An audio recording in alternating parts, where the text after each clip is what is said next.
Hey everyone, this is Andrew, and in this video I'm going to talk about the basics of constructing chords in a major key.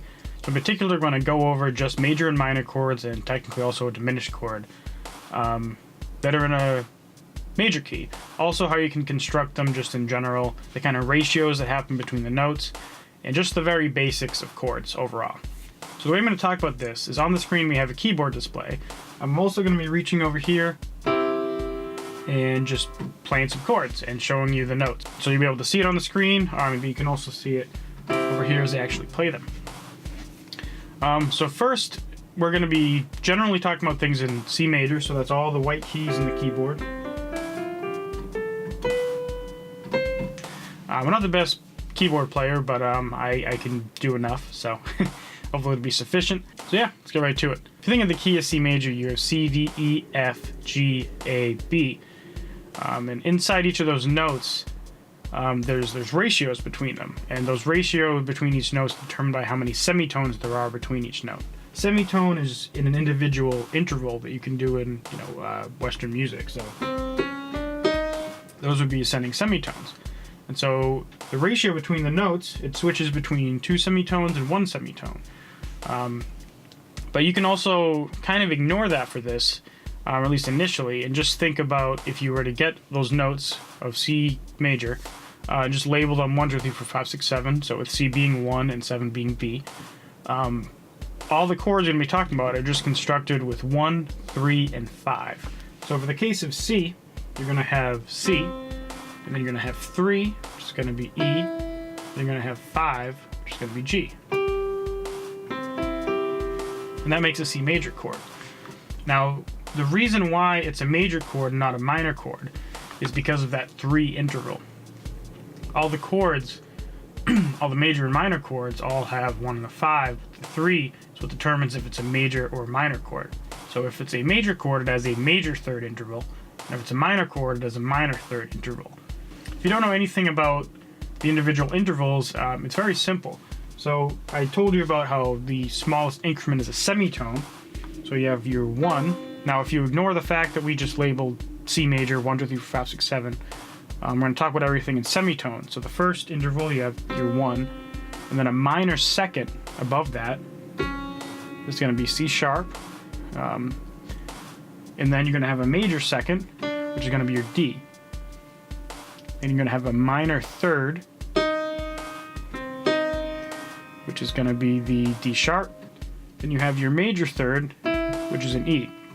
So it's ascending semitones. You have your first root note, you have a minor second interval, a major second interval. You have a minor third interval and a major third interval. So the important thing is that you have that major and minor third interval. And so if you have 1, 3, 5, and the 3 is a major 3, then it's going to be a major chord. If you were to get that 3, instead of making it a major third, you made it a minor third, you have C minor instead. So just take a listen to the differences between the major and minor chords in terms of sound. I'll play a bass note on top of it.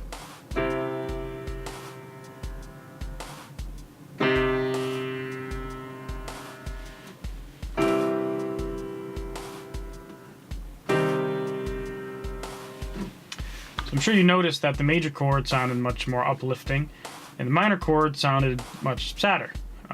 That's just how the intervals work. So now that you understand how, in general, major and minor chords different, let's just go up the key of C major. So that's just...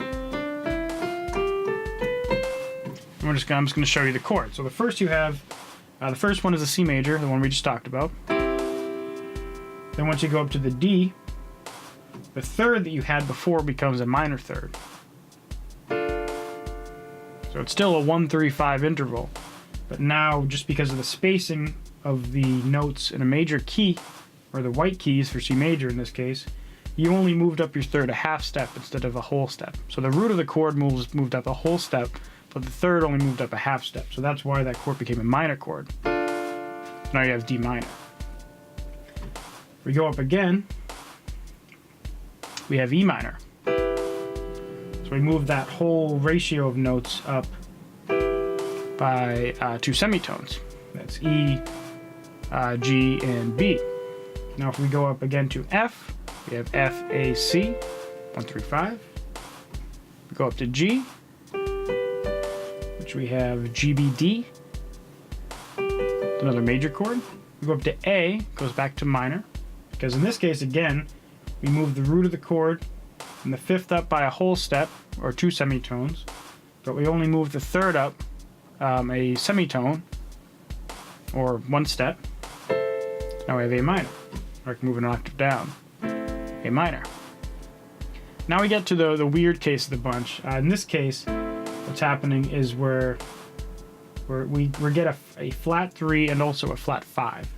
So the flat 5 interval is that B and F, and then you have a minor. So that's just a normal minor interval. If you look at the ratio between the notes here, we have, you know, the 1, minor second, major second, minor third. And then so that's that. If we go up from the minor third, we get third, 4, flat 5. That flat 5 gives that kind of evil sound, or very dissonant sound.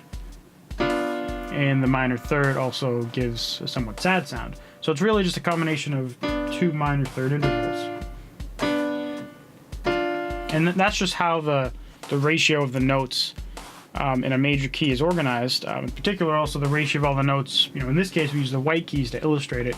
The ratio of all the notes between the white keys is what gives you that constant change of major and minor keys, but it's really, you know, it's arbitrary that I'm using C major. It applies to every single key. It's just the ratio of notes in a major key is what makes that happen.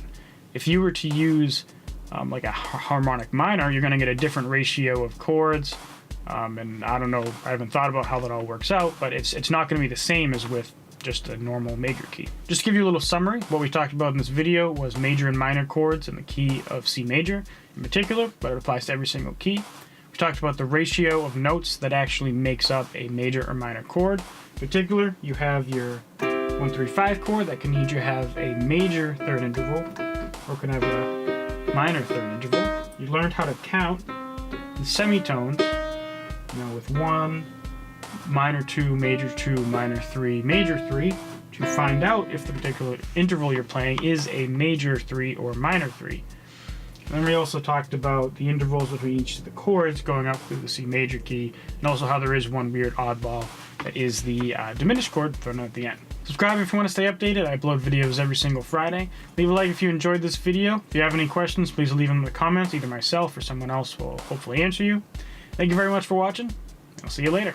Bye.